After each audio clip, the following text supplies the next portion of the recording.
Maqaamo de Ethiopian nagaan jaaheeraa murii.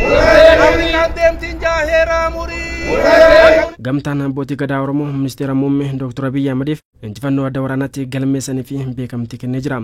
Gamtaan abbootii gadaa Oromoo kun muummee ministeera Dr. Abiy Ahmediif maqaa moggaasee jira jedhan itti aanaa walitti qaba gamtaa abbootii gadaa Oromoo abbaa gadaa Kuraa Jaarsoo.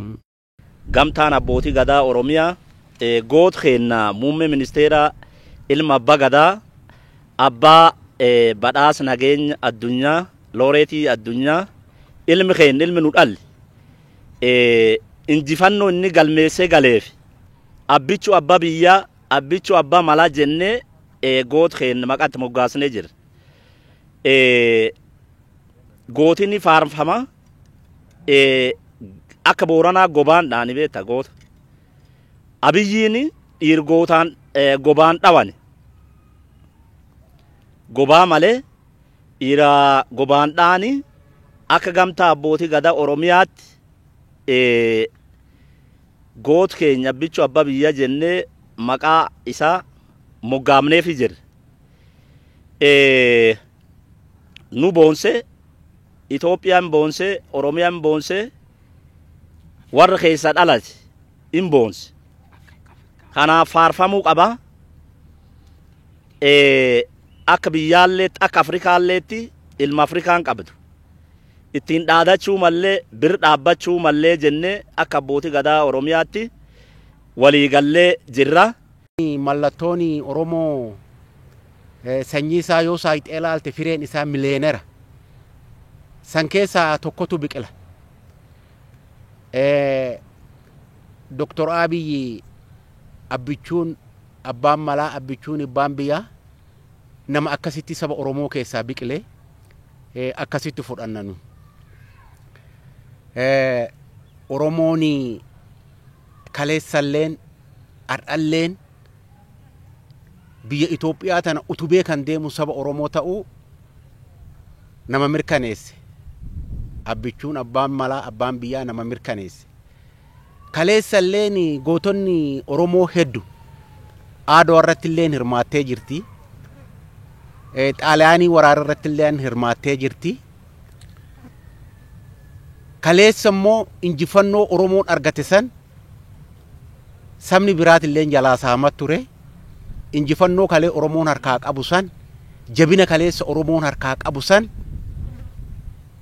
abbichuun abbaan malaa abbaan biyyaa sirritti ifatti baasee jira. Sirritti addunyaan dinqisiifatee jira. Gocha abbichuun raawwatu jaalalli inni biyya isaatii qabu jaalalli inni Oromoo qabu jaalalli fi kabajni nageenyi inni gaafa Afrikaati irratti qabu biyyoota dhiyaa afaan qabachiisee dinqisiisee jira. Abbichuun abbaan malaa abbaan biyyaa abbaan malaa abbaan biyyaa abbichuun saba Oromooti gaafa Afrikaati irratti addunyaa irratti waan guddaa galmeessisiisee jira. Waan guddaa galmeessisiisee jira. Mootiin tokko maasaraa keessaan bahu abbichuun maasaraa keessaa bahee humna bicuu humna diinagdeedhaan dhiitofte likkiisii agarsiisee biyyatti deebisee jira. Kanaafuu goota keenya kanaaf sabni Oromoo beekutu irra jira. Sabni Itoophiyaa beekutu irra jira. Afrikaan beekutu irra jira. Addunyaan beekutu irra jira. Abbichuun abbaan malaa abbaan biyyaa saba Oromoo oduun ta'in Itoophiyaaf Afrikaaf addunyaaf waan guddaa galmeessee jira. Waan guddaa galmeessee jira. Ilmi abbaa gadaa waan guddaa galmeessee jira. Awuroopponni Ameerikaanonni warri tanaan dura biyyoota guddataa jirtan gaafa Afrikaati irratti itti taphataa jirtan warri ammalleen Itoophiyaatti yaaddoo itti ta'e nageenyi Itoophiyaa yaaddoo itti ta'e harka keessan oduu Itoophiyaa irraa dachaafattani. Abbichuurraa oduu dhageessani. Waan abbichuun hojjetaa jiru kan oduu hubattani. Waan Itoophiyaanonni hojjetaa jiru kan oduu hubattani. Abbichuun abbaan biyyaa abbaan malaa har'a Itoophiyaa irra darbee gaafa Afrikaa irra darbee olaantummaa Afrikaanotaa kan Oraapponni aga xiqqatti Afrikaa laalan sagalee Afrikaa ta'ee bayee jira. Kanaafuu biyyi keenya dinqisiifatutu irra jira, iddoo kennuufitu jira, itti amanutu irra jira, ilma abbaa gadaati.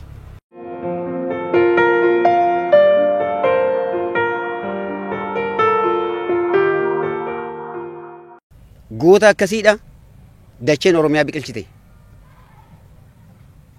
Goota dacheen Oromiyaa biqilchite Oromoo boonsi kan ammoo hooggansi sadarkaan jiru.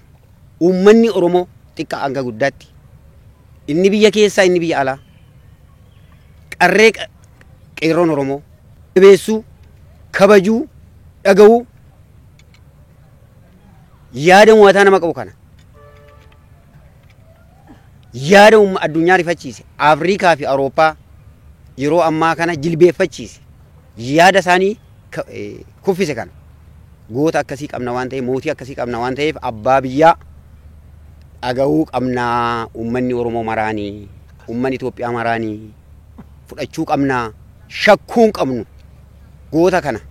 Akka seera gadaa Oromootti maqaa haa moggaafnu malee duudhaa seera gadaa Oromootiin mootummaa naannoo Oromiyaatiif waamicha godhaa. Jayina ofii Oromoon kabbaa itti kaa'etti gaachana itti kaa'aa. Kanaaf guyyaa nu qabanii akka duudhaa sirna gadaa Oromootti akka badhaafne eebbifnu guyyaa qabanii akka nu yaaman mootummaa naannoo Oromiyaatiif waamicha godhaa. Akka immoo loltummaa addunyaatti waan jeneraalonni meeqa hin hojjenne waan hojjeteef mootummaan federaalaa jeneraala isa olaanu akka Dr. Abiyyiif kennuun waamicha godha. Kana gaafadha. Jeneraala akka abbootii gadaa Oromootti jeneraala isa maayyii jechaadha. Maarshaal akka kennuufin mootummaa federaalaa gaafadha. Waamicha mootummaa Ameerikaatiif godhu immoo akka abbootii gadaa Oromootti nuti muummichi ministeeraa keenya qabsoo ifaa ummata isaa baraaruuf kan godhu keessatti dhiibban mootummaan Ameerikaa irra kaa'u akka abbootii gadaa Oromootti akka irraa dhaabee mootummaa keenya cinaa dhaabbatun waamicha godha. Gamtaa Awurooppaatiifis fi mootummoota addunyaa tokko kan gartee kana hubatiin mootummaa keenya irra dhiibbaa kaa'aa jiran akka irraa kaasan gumii abbootii gadaa Oromootiin kana murteessinee jirra. Dr. Abiy leenca Oromoo keessaa dhalate, leenca Itoophiyaa, leenca Afrikaa, leenca addunyaati. Warra kaleessa waggaa 27 dhiiga Oromoo xuuxee sun isa gahuu didee ammallee Oromoo qabadha jedhee biyya saamaa dhufe.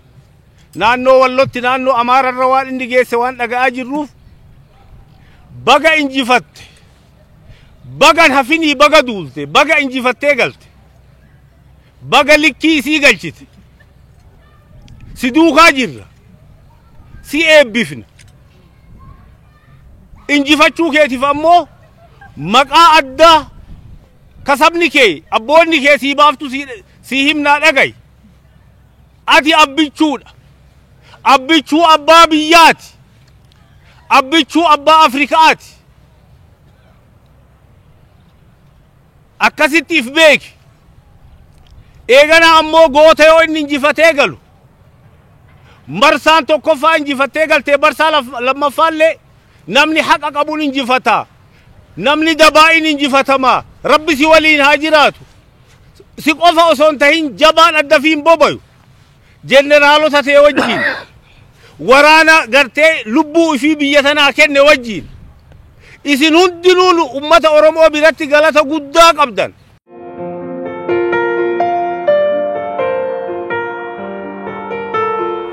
Muummichi ministeera abbaa biyyaa Dr. Abiyyi abbichu bagduulte Oromoon haq dhalate fiixeen gadaalleen abbootiin gadaalleen in duulti. Haq dhalate Oromoo gadaan duulti. Bagduulte barcuma irraan dheenne barcuma irratti hin doone sultaanoo qufatteertiitti hin doone diin laftan diiga dhufitti deemte loluu kan keetiin bag rabbi si gargaare nulles waliin jirra.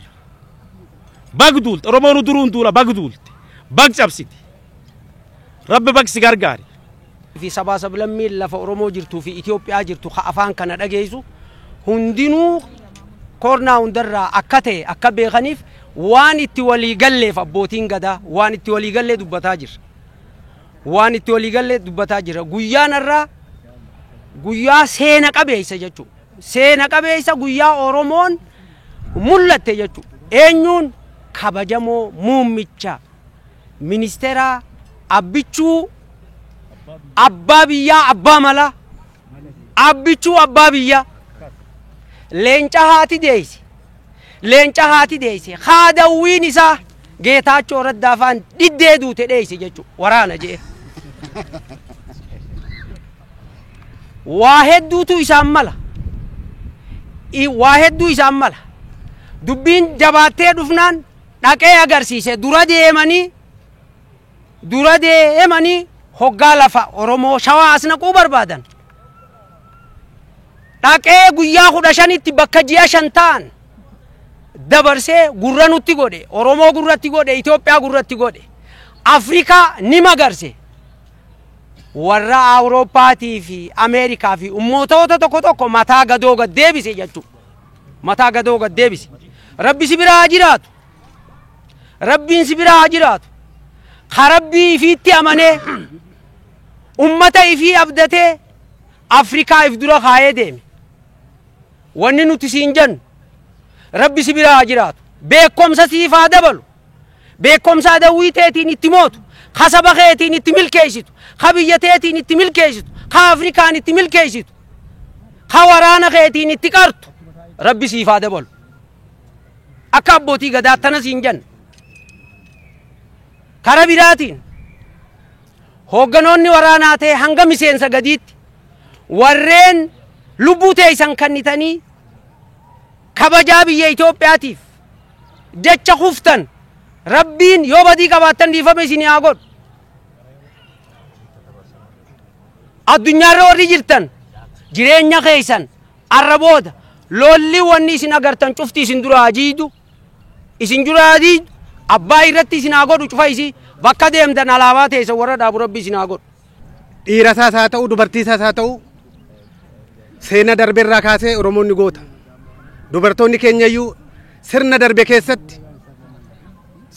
keessatti kan akka giifti warqituunfaa kan mootii ajjeesanii gootummaatiin injifatan wanta ta'eef abbichuun illee akkasuma gootota kana keessa madde wanta ta'eef akka gumii gamtaa abbootii gadaatti maqaa abbichuu abbaa biyyaa jedhu kan moggaasneef kanumarraa kan ka'e wanta ta'uuf kun akka beekamtee argatu barbaanna. Dr. Abiyyiin keenya gartee duulee nagaan galan jaa heeraa murii. Tii goota gaafa inni jeesee gale gaafa inni xalaata injifatee gale hin geerara wujii gootuu mura geeraraa gala jechuudha. Aadaa sirna Oromoolleetti yoo wanta qabanne akka gujiillee akka Oromoo hundaalleetti silaa abbaan gaafa ilma eebbisu gaafa ilmaa qalu gaafa ilmaan baga baate jedhamuun goota ta'e gaafa jedhu ifi bira ga'ee jedhaan ifi duubaa moti kanaa warri Oromiyaa nu qabatuu qaddan maaf itti eebbinna hi eebbisa gadaa itti deebi'ee eebbisu waan ta'e ilma eebbisee jennaan gaafa abbaa eebbisee baay'ee ilmi milkoo kuta jechuudha. Kana warri Oromiyaa nu qabatanii kaanii fi maqaa silaa nuti adoo baalli isaa geettee jiraattee adoo ganni isaa baalli teenna ohiiqee jiraate maqaa qumbii guddaa kenninuufi turre. Amma maqaan akkuma jennu goota Oromooti, goota biyyaallee, goota Afrikaallee, goota kana abbaa biyyaa jennee moggaanneerra. Abbaa biyyaa, abbichuu abbaa biyyaa, Dottor Abiy abbaa biyyaati jennee murteessineerra akka kee abbootii gadaatti. Maafi goota biyya hundaati. Barumsa callaa adoon ta'e onneellee qaba. Qarummaallee qaba. Waan hundaa warqixxeeffatee biyya teenna mo'atee gale jechuudha. Akka ngafa dubbannetti ngafa manaa dubbannetti Mangistuu Almaarami biyyaa dheessee ba'ee akka san biyyaa dheessee baara jennee maqaa jenne maqaa Oromoon nuke. Oromoon maqaa isaatiin boona jechuudha. Duruu kormi jabaan korma jabaa uumaa jedha gujii yoo mammaaku. Kormi jabaan korma jabaa uumaa haati jaddu ilma jabaa deettii jedha. Haati isaallee haadha jaddu ilma jabaa nu deette jechuudha. Kanaafi Oromoo nu boonseera ilmaa Oromoo duuchii boonseera ilmaa Oromoo lakkisi Itoophiyaa gurrakkeera jechuudha. Nugusa eenyuutti argaarraa bahee a'ee beeka. Seenaa keessa yoo ilaalu akka biyya Itoophiyaa lakkisi akka biyya addunyaatti nugusa ta'ee nami bahee a'eeru jira. Sirxaana tuffatee jiraatus du'us biyya tiyyaa du'a jedhee ila waraanaa deemee waraana dhufee biyya fudhataa ka'e dhahee biyya keessa rare waan ta'eef gooti kuni faarfamuu qaba. Oromoon duru goota. Seenaa Oromoo nama hata. Amma gara kaa akka nuu hanne ogeeyyimiin Oromoo beektolee Oromoo nuu eeddane seenaa kana nuu galmeessuu qabda. Yoo seenaan kun nuu galmayin akkuma kaa abbaan biraa ittiin caffara jechuudha. Goota kenna seenaa isaa nuu barreeffame seenaa isaa nuu qabame akka gootaatti faarfatuu qabna. Isa callaamoti gooti kenna jeneraanoti isaan jala jirtu duuchiin goota Oromooti. Maqaa isaanii laakkonnee naqannu isaan maqaa adoo laakkonnee yeroon qabne waan ta'eef jeneraanoti isaan jala jiran duuchiin goota Oromooti laakkonne maqaa adoo dhoonnellee hin beeknu isaan callaamoti artooti teennaallee goota Oromooti. Warri dhaqee sirba fi lakkise sirba kalee sirbu dhiise uffana meeshaa addaa keeyatee saraayitii fakkaatee itti makamee warri dhaa nutti dhaga'amee adoo duula sallee teete adoo du'a sallee teete gula bu'uu barbaanne maaf ilma Oromooti. Bara sabi biraa nugusa ta'ee biyya tana bulchu garba namaa teenee turre nama jala yaanee turre namaan bira ta'aa turre amma immoo yoo nami kenna sirxaana dhaggatu yoo nutti duulan nuti abbootiin gadaa lolan barbaannu qabsoon barbaannu siyaasaan barbaannu siyaasaa moti kun yoo saba namaa tuqane siyaasaan fakkaan wanni naman cadhisiinne yoo gosa namaa tuqan gosa Oromoo tuqan yoo jedhane siyaasaa waliin fakkaatu kana waan ta'eef hadhaan gara kaalle borullee duuluu qan kaaniif immoo raayyaa ittisa biyyaa keenya maaniin fudhannaa goota Oromootti keessa ciisa gaafa aduwaa jedhanul Oromiyaatti maqaa kenna gadhoosan malee ilma Oromootti gaafa sa ari'ee aduwaa Ingiliis biyya tanaa kaase nama biraatii moti.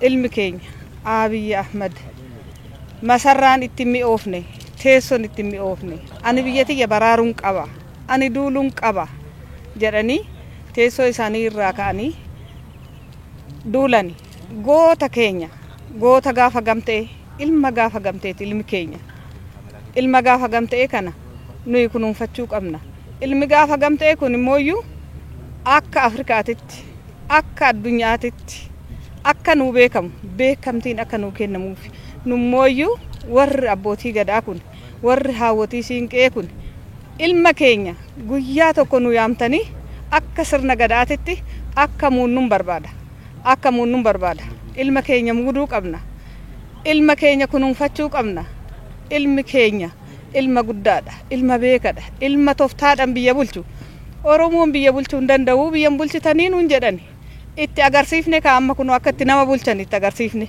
boorus itti agarsiifne har'as itti agarsiifne boorus itti agarsiifne ijoolleen teenya goota Oromooti.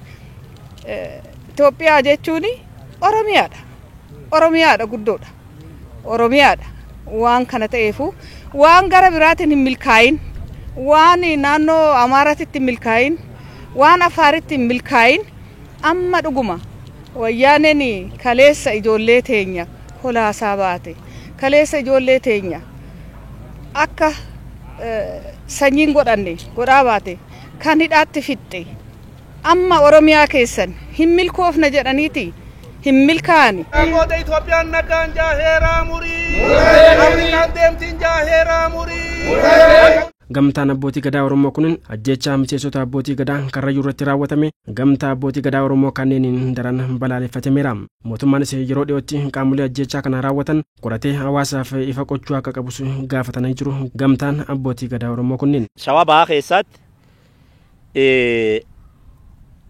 gadaa Karrayyuu irratti ajjeesaan raawwatamee ture. Baay'ee nam rifachiiftu wanni kunin uummati fuula jiru cufa gadaan safuu qaba gadaan aadaa qaba kabajamuu qaba guddoo nam rifachiifte uummati sulleen yoo dogongoreellee sanyii teenna warra aadaa harka qabu laalamee gorfamuu qaba. Araarilleeni buufii qaba. Kan mootummaalleen itti xiyyeeffatee nuun abbootii gadaalleen bir dhaabbannee uummat sullee kan jallateellee Oromooni ofiitti qaba. Ammachuu beeka, guddifachuu beeka.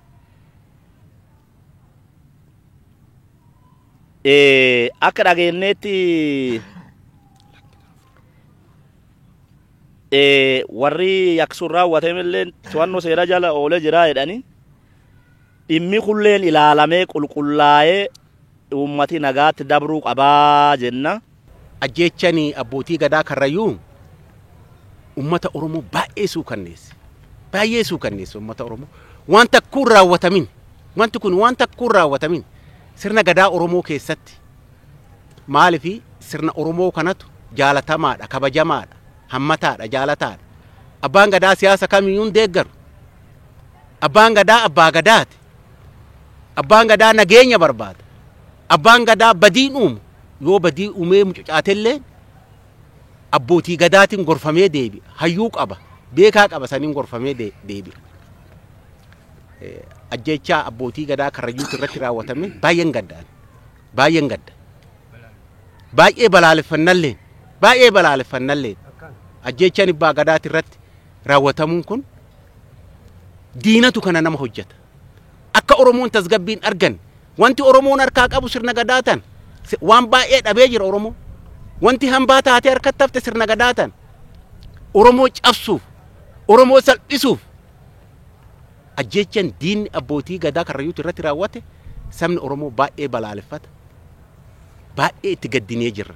Gamtaan abbootii gadaa Oromoo kun miseensota ABO shanii hidhatanii bosona jiraniifis waamicha dhiyeessee jira. Miseensota shanii bosona jiran karaa nagaan hawaasa isaaniitti harkaa akka kennatanii fi abbootiin gadaa Oromoo kunneen waamicha dhiyeessanii jiru. Ijoollee teen warra ilmaan Oromoo taatan Tigree waliin Oromoo wallaanuun safu madaan Tigreen nu madeessiteen fayyin.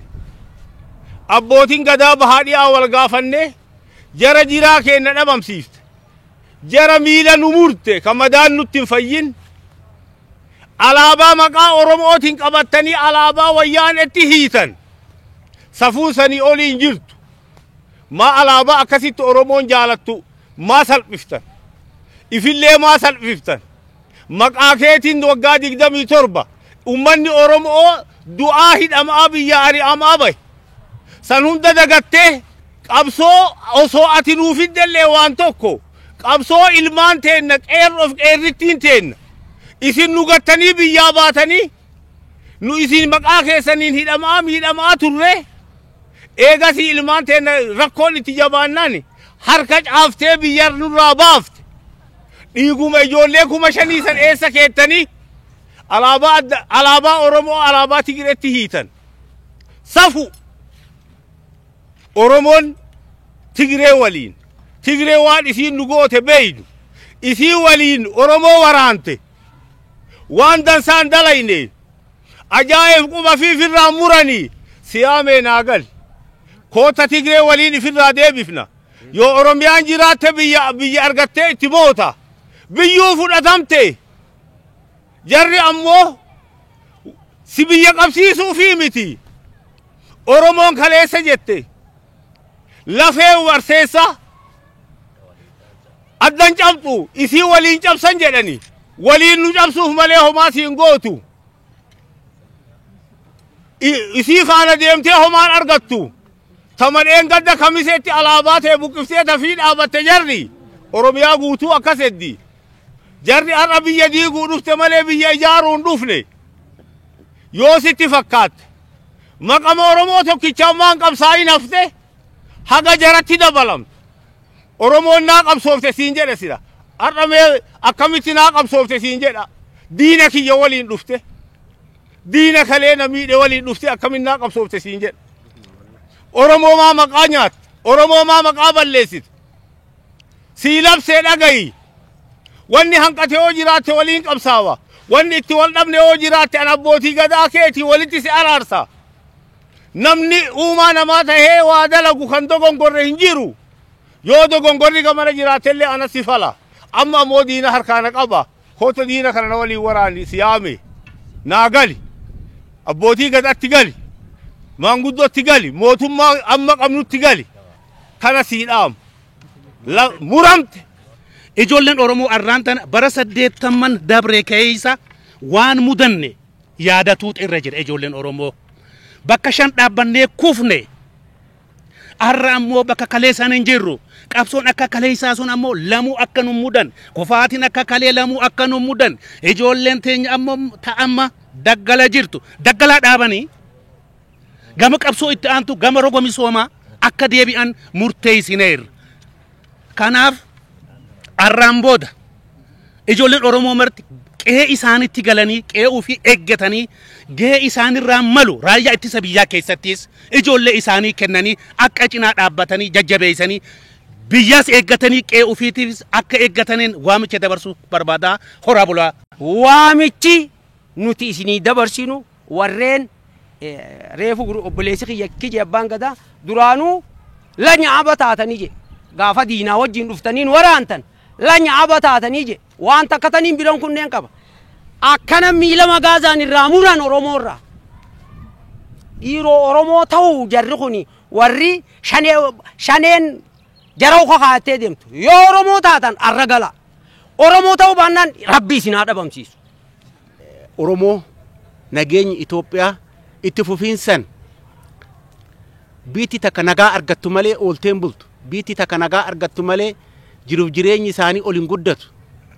Biitti Itoophiyaa tun yeroo hatseen jiru yeroo hatseen heddu jiru Hatsi Haile Sillaaseen hin ture Hatseen Minilik hin ture Dargiin hin ture Wayyaaneen hin turte yeroo kana keessatti biitti Itoophiyaa teenyatuun gaaga'am hamaa keessa turte diinagdeen harkatti kufee biyya kufaatii gara tokkotti daagite biyya jiruuf jireenyi si dhumate jette Awurooppaan biitti tun biyya waaqa qabdu keessattuu Oromoon biyya waaqatti dhiyoo jirtu biyya kadhannaa waaqni dhaga'uuf biyya waaqni battalatti jalaa waan rakkina isaanii furuuf kanaafuu biitti teenya nagaa uumuuf nagarratti hojjetuuf nagaa kana itti fufiinsan gaafa Afrikaati irratti dagaagsuuf sagalee Afrikaa ta'uuf namni Itoophiyaaf taana jettan namni Itoophiyaa jaalanna jettan namni Oromoo jaalanna jettan kan dallantanii biyya alaa jirtan kan dallantanii bosona jirtan kan dallantanii biyya keessa balbalteessan cufattanii teessan gara nagaatitti akka dhuftan gara nagaatitti akka nageenya hojjettan. Amarooba nagaan jaaheeraa murii Booroon Oromiyaa nagaan jaaheeraa murii Booroon Itoophiyaa nagaan jaaheeraa murii Nagartee caffee kannatti leliftiin jaaheeraa murii Doktor Abiyyiin keenya gartee duulee nagaan galan jaaheeraa murii